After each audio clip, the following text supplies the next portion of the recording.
ideja, ka viņi kopā uz ledus viens un tos pašus vingrinājums. Es domāju, ka bērniem tas bija tā pamācoši, un es domāju, ka arī lieliem tas varētu būt zināmā mērā interesanti. Es domāju, ka viņiem vajadzētu saprast, ka visu to, ko viņi dara, var darīt daudzreiz ātrāk, daudzreiz spēcīgāk, precīzāk un organizētāk. Viņiem ir piemērs, kā ir jābūt hokejā. Uz to bija ideja, lai viņi kaut ko iemācās, kaut ko ieraudz pozitīvu un redz, kā ir jātrenējas, kā ir jāspēlē.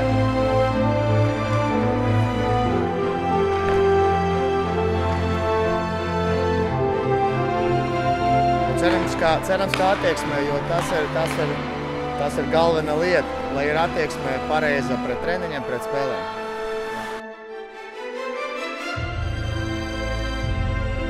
Daudz, ko mani iemācīja Rodrigo Laviņš un Aleksandrs Macievičs. Viņš mani, var teikt, ka iemācīja slidot. Nopietni? Jā.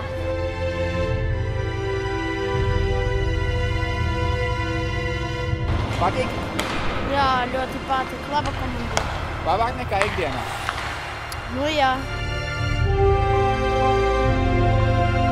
Mācīties, kā pareizi viss jādara, kā būtu. Kā varbūt labāk kaut ko izdarīt.